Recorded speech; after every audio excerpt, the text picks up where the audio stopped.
12월 달의 주제가 경청이었습니다. 하나님의 음성을 듣고 하나님의 뜻을 듣는 경청으로 우리 12월 한 달 동안 말씀을 묵상하며 살아왔습니다.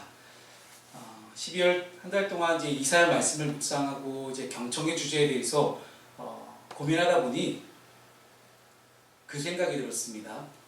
하나님은 정말 시끄럽게 늘 끊임없이 지속적으로 우리에게 말씀하시고 계시다는 사실이에요. 우리가 인식은 하지 못해도 지금 와이파이 신호가 우리 교회에 떠다니고 있잖아요.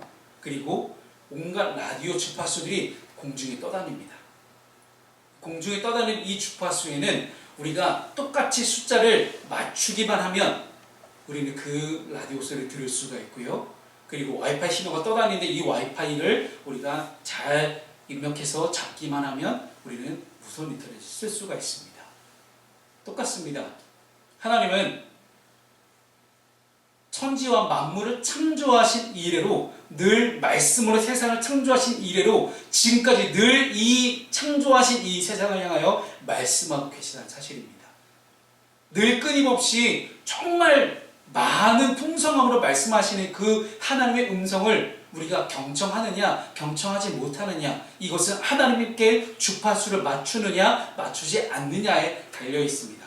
오늘 본문의 말씀은 이제 이스라엘 백성들이 포로로 끌려갔다가 아수르, 바벨론, 페르시아로 이어지는 이 대제국의 하나님의 다스리심 가운데서 끌려갔다가 다시 돌아와서 회복해 하신 하나님의 은혜를 찬양하며 감사하며 드리는 그런 말씀입니다. 지나고 보니 이것이 하나님의 은혜였구나. 지나고 보니 비록 포로기가 끌려갔던 이 시기가 고난의 시기였지만 그럼에도 불구하고 고난의 시기에도 끌려가던 그 순간 속에서 돌아올 때에도 하나님은 늘 우리와 함께 하셨구나. 임마누엘 하나님이시구나. 그 하나님이 늘 우리에게 말씀을 하셨구나. 그 하나님이 늘 우리에게 계속해서 주파수를 던져주셨구나.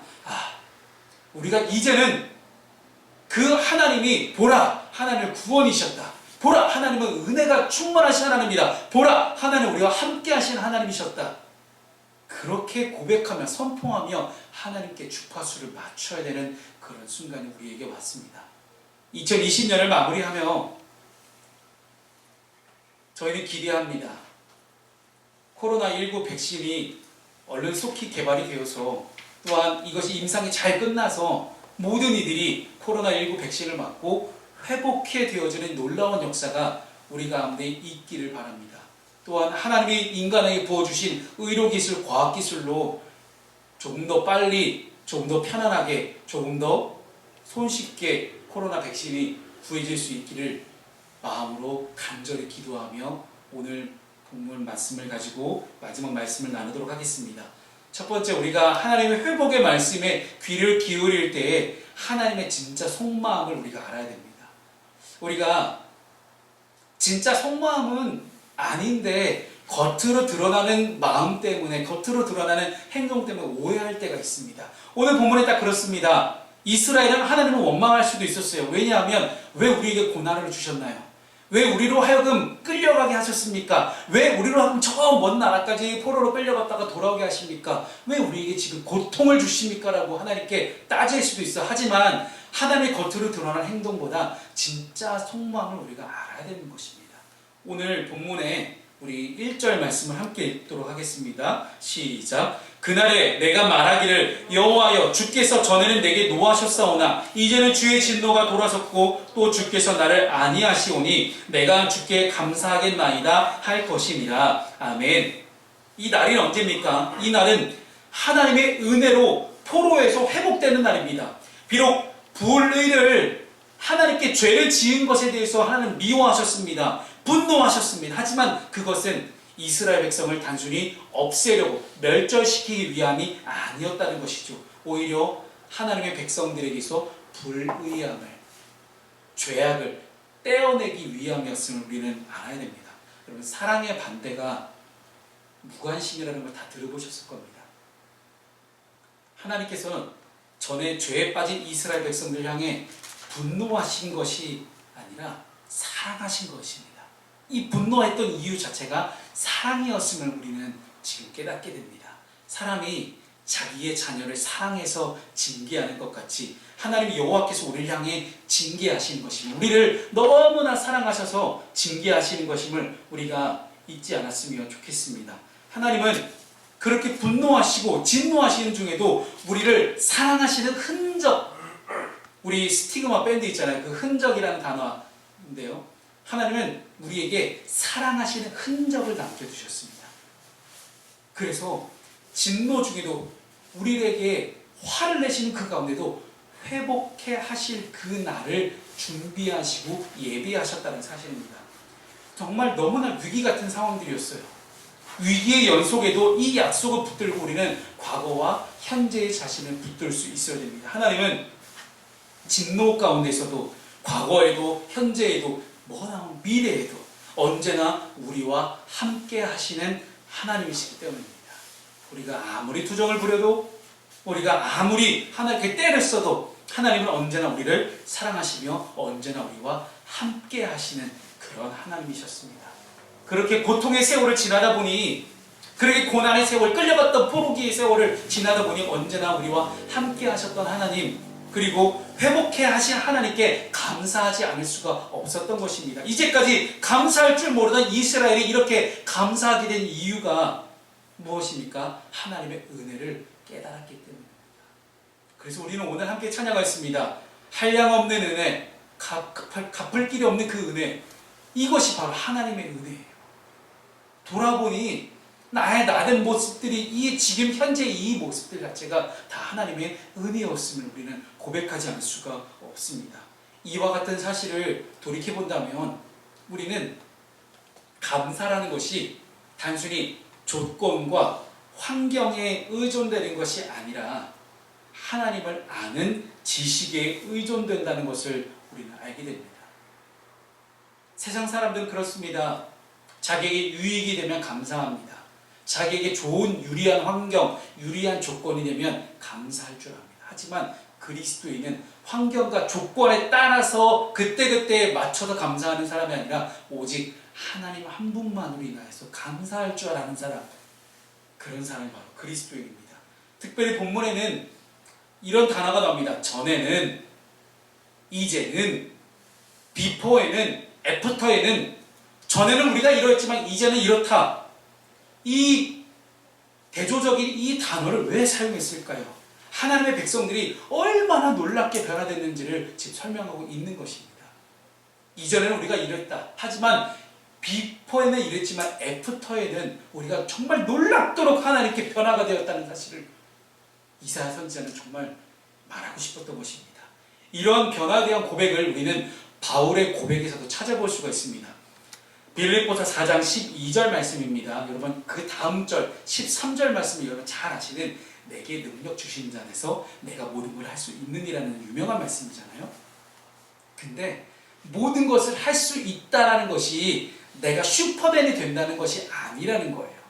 슈퍼맨이 되는 말씀이 아니라 그 13절 말씀의 진짜 뜻은 바로 전 구절 12절에 담겨져 있습니다. 함께 읽어보겠습니다. 시작. 나는 비천에 처할 줄도 알고 풍부에 처할 줄도 알아. 모든 일 곧 배부름과 배고픔과 풍부와 궁핍에도 처할 줄 아는 일체의 비결을 배웠노라. 아멘. 여기서 일체의 비결, 비밀이죠. 시크릿이에요. 비밀이에요. 감추어져요. 비밀은 감추어져 있어요. 누구나 다 알면 이건 비밀이 아니죠. 그런데 하나님께서 하나님의 은혜를 입은 자들에게만 주시는 하나님만이 알고 있는 놀라운 시크릿 마법 같은 그런 비법입니다. 이것이 바로 비천에 처하고 풍부에 처할 줄 알고 배부름과 배고픔과 풍부와 궁핍에 처할 줄 아는, 즉 모든 상황과 환경과 조건 상관없이 나는 잘 감당할 수 있는 그런 비결을 배웠다. 그러니 나는 모든 것 가운데 어떤 상황에서 불평하지 않고 감사할 줄 아는 사람이니, 그러니 나는 모든 것 가운데 내게 능력 주시는 하나님을 경험했다. 나를 둘러싸고 있는 이 상황과 환경이 궁핍하고 풍부할 수도 있어요. 하지만 이 상황을 벗어날 수 있는 것, 이 상황에서 내가 정말 내 소유가 많아서 누리기 때문에 감사하는 것은 일반 사람들 다 할 수 있습니다. 하지만 하나님의 사람, 하나님의 사람들, 하나님이 은혜를 주신 사람들, 하나님께 은혜를 받을 줄 아는 그런 사람들은 어떻습니까? 이 모든 것 가운데서 그저 다 모든 상황 가운데 감사할 줄, 견뎌낼 수 있는 일체의 비결을 배웠기 때문에 그것이 능력임을 알았다는 거예요. 내게 능력 주시지 않는 내가 모든 걸 할 수 있다는 건요, 여러분 모든 걸 할 수 있다 여러분 방점을 찍지 마십시오. 내게 능력 주시는 자의 방점을 찍으시기 바랍니다. 그 능력이 뭡니까? 일체의 비결, 이게 능력입니다. 풍부해도 궁핍해도 처할 줄 아는 그 상황 가운데서도 내가 견뎌낼 수 있는 능력을 주신 하나님, 여러분 모든 걸 할 수 있다고 자만하지 마십시오. 나에게 은혜를 주셨다고, 나에게 축복을 주셨다고 자만하지 마십시오. 모든 것을 공급하시는 분 우리 하나님이십니다.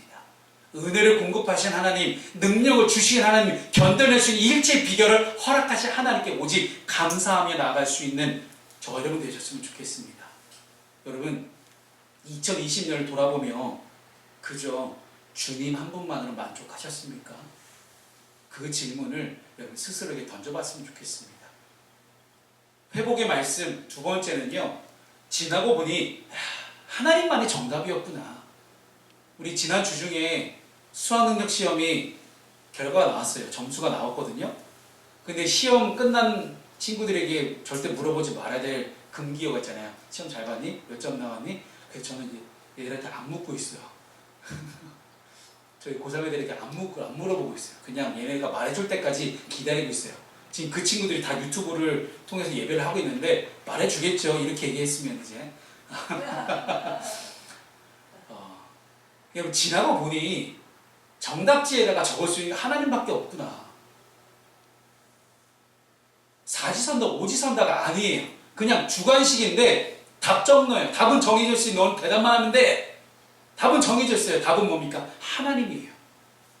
그래서 오늘 보라! 하나님은 나의 구원이시다. 이게 바로 정답은 하나님밖에 없다는 놀라운 선포입니다. 보십시오. 하나님은 구원이십니다. 보십시오. 하나님은 축복입니다. 보십시오. 하나님은 은혜입니다. 하나님은 그런 뜻입니다.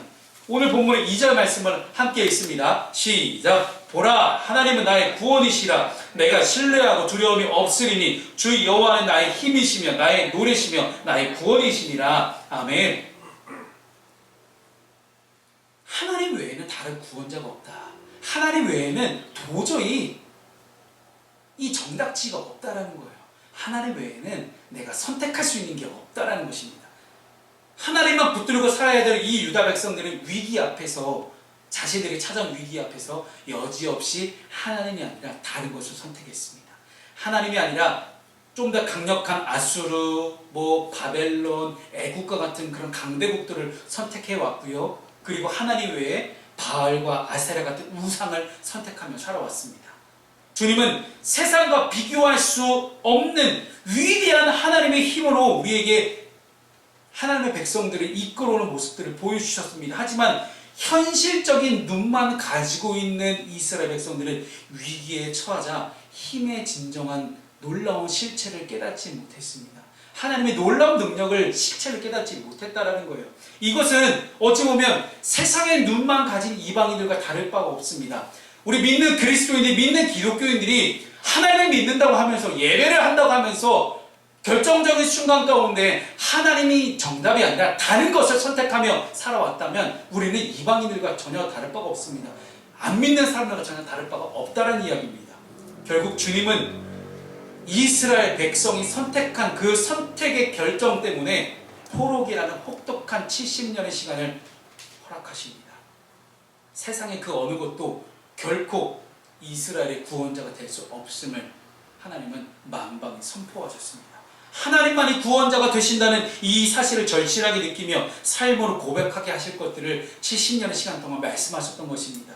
우리가 원하든 원하지 않든 우리를 이끄시는 하나님의 방향은 이와 같습니다. 여러분, 구약 성경에 출애굽기를 보게 됐습니다. 출애굽 과정을 보게 되면 하나님은 이미 10가지 재앙을 통해서 하나님의 방식대로 하나님의 힘을 보여주셨습니다. 늘 하나님은 하나님의 힘과 은혜와 축복을 하나님의 방식대로만 풀어가십니다. 그래서 하나님의 주파수를 맞춰야 되는 것인데요. 그러나 애굽을 탈출했던 이 이스라엘 백성들 눈앞에 뭐가 있습니까? 홍해라는 바다가 있습니다. 그리고 뒤에는 애굽의 군대가 전차를 끌고 달려오고 있어요. 고대 문헌을 보니까요, 애굽의 전차 부대가 가장 강력한 전차 부대였다고 이야기를 해요. 그 당시 전차 한 대는 지금 탱크 하나예요. 얼마나 셌는지요. 이 애굽의 전차 부대가 정말 강력했습니다. 그런데 앞에 있는 홍해와 뒤에 쫓아오는 애굽의 전차 부대는 이스라엘 백성들을 하고 눈을 또 가리게 만듭니다. 이스라엘 백성들이 눈을 가리게 하고 하나님의 진짜 진정한 힘의 실체를 또 보지 못하게 만들었습니다. 결국은 시선입니다. 우리의 믿음의 눈입니다. 우리의 눈과 귀와 믿음이 하나님이 아니라 환경과 조건에 머물러 있으면 결국은 보이지 않는 하나님으로밖에 머물러 있을 수밖에 없습니다.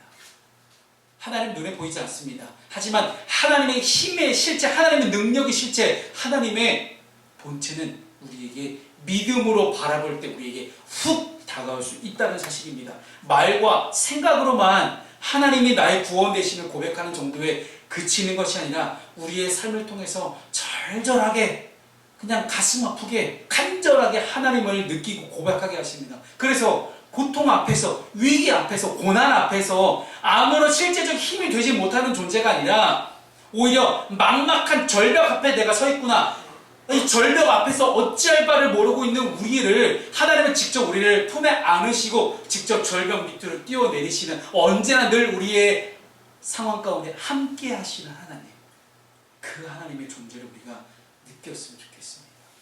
절벽에서 뛰어내린다 할지라도 나를 품에 안으시고 나를 안전하게 보호하시고 지키시는 하나님이시구나. 우리는 작은 위기 앞에서도 자꾸만 우리의 눈에 보이는 세상에 눈을 돌립니다. 그래서 우리는 하나님의 힘을 딱 그 정도로밖에 인식하지 못합니다. 그래서 우리가 해야 될 중요한 사실 중에 한 가지는요, 하나님의 힘을 과소평가하지 말자라는 거예요. 하나님은 놀랍게 위대하십니다. 하나님은 놀랍게 능력이 충만하신 분이십니다. 그런데 우리가 우리의 머릿속의 생각으로 하나님의 능력을 자꾸만 우리의 기도로 하나님의 능력을 제한시키고 있다는 사실이에요. 하나님은 홍해 앞에서 두려움을 겪고 있다면 하나님은 결국 우리를 홍해 앞까지만 인도하시는 하나님이시구나라고 인식할 수밖에 없다는 사실이에요. 아니 그 홍해 바다가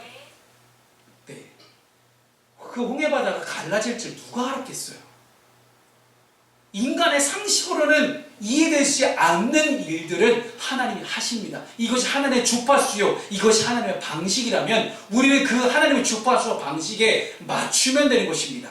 그래서 경청이 중요합니다. 그래서 우리의 뜻을 하나님께 아뢰며 하나님 이거 해서 저거 해주세요가 아니라 내가 이거 해달라는 말을 하기 전에 하나님이 이미 더 큰 것을 예비해 두셨는데 우리가 하나님 이거 해달라는 그 말 한마디 때문에 이거밖에 못 해주신다는 거예요. 하나님은 우리의 믿음의 대상이 되신 이 주님께 온전한 신뢰를 우리가 드릴 것을 말씀하고 계십니다. 온전한 신뢰, 온전한 믿음, 조금의 의심도 없는 온전한 믿음. 중요한 것이 여기에 담겨져 있습니다. 단 1%의 0.0001%의 불신도 없는, 그래야 베드로처럼 물에 빠지지 않을 수 있습니다. 하지만 상황과 환경을 보게 되면 베드로처럼 두려움 가운데 빠졌을 때 물에 빠지게 되는 것입니다. 전적으로 주님께만 시선을 고정하고 주님만이 정답이구나, 주님께만 달려가자, 주님만이 정답이니 주님께만 온전한 신뢰를 가지고 믿음을 가지고 주님께만 달려가자, 그렇게 고백했으면 좋겠습니다. 여러분 2020년 한 해 동안 정답지에다가 하나님만 선택하셨습니까? 그렇다면 다른 이들에게 선포하십시오. 보라! 하나님이 구원이시다. 보라! 하나님의 은혜이시다. 보라! 하나님만이 정답이다라고 그렇게 선포하고 고백했으면 좋겠습니다. 그렇게 선포하고 고백하는 우리들에게 하나님은 어떤 은혜를 허락하십니까? 채우시는 하나님의 능력을 보게 됩니다. 채우시는 하나님. 오늘 본문의 3절 말씀 함께 읽습니다. 시작. 그러므로 너희가 기쁨으로 구원의 우물들에서 물을 기르리로다. 아멘. 여러분, 성경에서 물이라는 것이 주는 중요한 의미들이 참 있습니다. 우리가 지난 성탄절에도 세례식을 하면서 물과 성령으로 세례를 베풀었지만 물은 노아의 홍수까지는 심판이었어요. 딱 거기까지만. 근데 노아 홍수 이후부터는 무조건 물은 다 생명력과 풍성함을 의미하고 있습니다. 목마름 대신 기쁨으로 해결하게 하신 그런 놀라운 하나님의 은혜입니다. 출애굽 사건을 보더라도 마사와 무리바라는 곳에서 광야의 길을 걸어가던 이스라엘 백성들이 하나님 목말라요, 물이 없어요, 불평하기 시작하자 하나님이 반석을 치라니까 반석에서 물이 막 뿜어져 나옵니다. 보십시오. 물이 어떠한 역할을 했는지 우리는 알게 됩니다. 주님은 우리에게 물을 주시는 하나님이십니다. 주님은 우리에게 구원의 은혜를 베푸시지만 또한 그 은혜를 통해 영적인 생명력의 깊이와 풍성함을 경험하게 하십니다. 이 생명력과 풍성함이 우리에게 진정한 숨을 쉬게 해준다는 이야기입니다. 많이 가졌다고, 많이 누린다고 우리가 숨이 쉬어지는 것이 아닙니다. 내가 이 세상의 많은 공기를 내가 많이 수집한다고 내가 숨을 더 쉬는 게 아니에요. 사람은 똑같이 숨을 쉽니다. 진정한 숨은 그렇게 쉬어지는 것이 아니라 주님과의 교제를 통해 주님 주시는 물을 마실 때 진정한 숨을 쉴 수가 있게 됩니다. 그래서 하나님 창세기 1장 말씀에 흙으로 사람을 창조하시고 그 흙에게 생기를 불어넣으시니 사람이 살아있는 생명이 된지라 라고 말씀합니다. 생기, 여기서 말하는 생기가 하나님의 숨, 하나님의 숨이에요. 하나님의 숨을 직접 우리에게 불어넣으셔서 우리가 살아있는 영이 되었습니다. 그러니 우리가 숨 쉴 때는 하나님이 부어주신 숨을 가지고 숨을 쉬며 살아가는 거예요. 그렇게 교제하러 우리를 만드셨습니다. 그 숨 안에서 주님과의 교제가 있는 숨 안에서만 우리는 이 땅을 살아가는 삶의 진정한 의미와 기쁨을 깨닫게 됩니다. 더 이상 우리는 하나님의 숨을, 하나님과의 교제로 인하여서 목마를 필요가 없습니다. 부족하고 결핍될 이유가 없다라는 이야기입니다. 예수 믿는 우리는 행복이 우리 밖에 있는 것이 아니라 우리 안에 있음을 깨닫게 됩니다. 여러분, 우물 아시죠? 우물. 어렸을 때 저희 할머니 집에 갔더니 이렇게 물을 깃는 거 있잖아요. 네.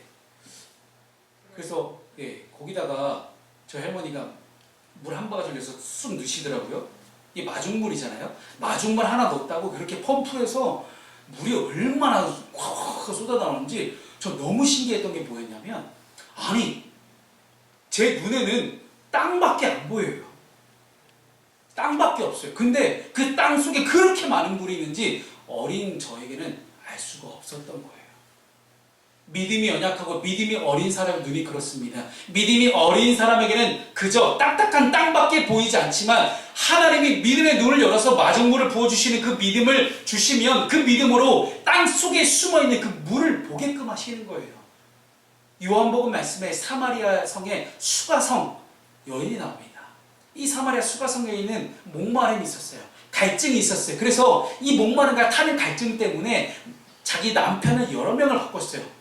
이 자기의 성욕을 채우기 위해서 남편을 여러 명을 바꾸는 그런 채울 수가 없는 목마름 가운데 있던 사람인데, 이미 몸 파는 여자가 소문났으니 사람들 부끄러워서 사람들이 다 물을 기르러 나오면 이른 아침과 저녁 때 물을 기르러 나오지 않고 한낮에 땡볕에 지금 12시 이렇게 해가 쨍쨍할 때 물을 기르러 나옵니다.